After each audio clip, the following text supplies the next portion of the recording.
नेमका तो टायमिंग चुकला. पवार नाही तर खेळ संपवत होते. पारच्या मोठ्या पवारांभोवती गिरट्या, तटकरे भुजबळांच्या खेळीवर पाणी. विलिनीकरण करायचे तर फडणवीसांशी बोला, पवारांसोबत भिडायला नको म्हणून पळती भूमिका. आज नाही तर उद्या का होईना पवार भाकरीला पाणी लावतील. हालचाली पहा. नेमकं घडलंय का? तारीख 31 जानेवारी. अजित पवारांच्या निधनानंतर 3च दिवसांनी पार्थ पवार यांनी बारामतीमधील गोविंदबाग निवासस्थानी शरद पवार यांची भेट घेतली. ही भेट सुनेत्रा पवार यांच्या उपमुख्यमंत्री पदाच्या शपथविधीपूर्वी झाली होती. विशेष म्हणजे पार्थ पवार यांनी आईच्या शपथविधीला उपस्थित न राहता आजोबांच्या भेटीला प्राधान्य दिलं होतं. सुनेत्रा पवार यांच्या शपथविधीची माहिती देण्यासाठी पार्थ यांनी शरद पवारांची भेट घेतल्याची चर्चा त्यावेळी रंगली होती. शरद पवारांच्या भेटीनंतर पार्थ यांनी सुप्रिया सुळे यांची भेट घेतली होती. दोघांमध्ये घराच्या बाहेर परिसरात काहीतरी गंभीर मुद्द्यांवरती चर्चा झाल्याचं व्हिडिओ स्पष्ट दिसतंय. त्यानंतर पार्थ तिथून निघून गेले होते. परंतु सुनेत्रा पवार यांच्या शपथविधीला न जाता पार्थ यांनी शरद पवारांची घेतलेली भेट चर्चेचा विषय ठरली. तारीख 4 फेब्रुवारी. बारामतीमधील विद्या प्रतिष्ठान येथे शरद पवार, पार्थ पवार आणि जय पवार यांच्या सुमारे 1.5 तास चर्चा झाली. या बैठकीचा कोणताही अधिकृत अजेंडा नसला तरी कौटुंबिक सांत्वन आणि भविष्यातील राजकीय आखाड्यांवर खलबत झाल्याचं बोललं गेलं. याशिवाय दुसऱ्याच दिवशी 5 फेब्रुवारीला विद्या प्रतिष्ठान येथील संचालक मंडळाच्या बैठकीत देखील शरद पवार, जय पवार, पार्थ पवार यांच्या संयुक्त बैठक झाली. अजित पवार यांच्या स्मारकाबाबत बैठकीत रूपरेषा ठरवण्यात आली होती. त्यानंतर शरद पवारांनी पार्थ पवारांशी बंद दाराआड चर्चा केली होती. परंतु ती चर्चा नेमकी कोणत्या विषयावर झाली याचा तपशील समोर आला नाही. आताची तारीख 7 फेब्रुवारी. बारामतीमध्ये पार्थ पवार यांनी पुन्हा एकदा शरद पवार यांची भेट घेतली. एकाच आठवड्यात झालेली ही तिसरी महत्त्वाची भेट होती.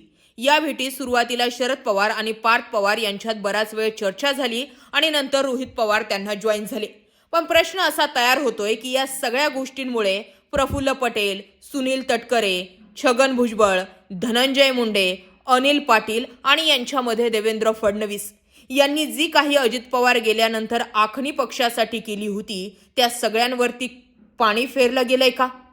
तटकरे, भुजबळ यांनी अजित पवार गेल्यानंतर तिसऱ्याच दिवशी सुनेत्रा पवार यांच्या उपमुख्यमंत्री पदाच्या शपथीविषयीचा घाट घातला.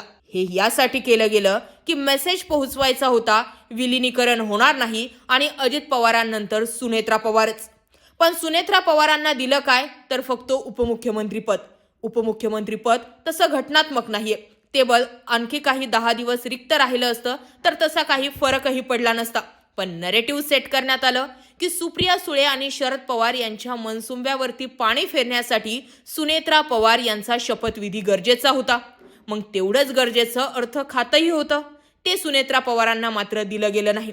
अगदी त्याच्याच 2 दिवसांनंतरच पियुष गोयल एका मुलाखतीत सांगतात की राष्ट्रवादी काँग्रेस अजित पवारांच्या पक्षाचे राष्ट्रीय अध्यक्ष प्रफुल्ल पटेल समोर येतात. असं काही घडलंच नाही हे सांगतात. बातम्या खोडून काढतात. पण असं घडलंच नाही किंवा ही बातमी म्हणजे अफवा आहे असं जरी बिंबवलं गेलं असलं तरी ही अफवा खरी व्हायला वेळ लागणार नाहीये. कारण प्रफुल्ल पटेल यांच्या हालचाली, प्रफुल्ल पटेल, सुनील तटकरे तशी दिल्लीची माणसं. दिल्लीमध्ये पटेल तटकरे सोडली तर अजित पवारांच्या पक्षाचं खास कुणी असं नाहीये. मात्र हेच जर विलिनीकरण होतंय तर ही सूत्र सुप्रिया सुळेंच्या हाती गेली असती आणि तेच पटेल आणि तटकरेंना नको होतं. दाखवताना असं दाखवलं जातंय की सुनेत्रा पवार, पार्थ पवार, जय पवार यांना काहीच मिळलं नसतं सुप्रिया सुळे आणि शरद पवारांच्या हातामध्ये जर हा पक्ष गेला असता तर. पण खऱ्या अर्थानं हा पक्ष जर पवारांच्या मार्गदर्शनाखाली चालला तर तटकरे, भुजबळ, मुंडे यांच्यासारख्या लोकांच्या हातचं पाणी गळतंय. आणि या सगळ्या घडामोडी जर बघितल्या तर फक्त काही वेळासाठीचा टायमिंग चुकला, नाहीतर पवार हा खेळ संपवत होते. जर 12 जानेवारीची विलिनीकरणाची घोषणा शरद पवार आणि अजित पवार मिळून करणार होते तर अजित पवारांच्या निधनाने टायमिंग चुकवला, नाहीतर हे विलिनीकरण झालं असतं. आणि त्यामुळेच हा घातपात आहे की अपघात आहे हे प्रश्न तयार झाले.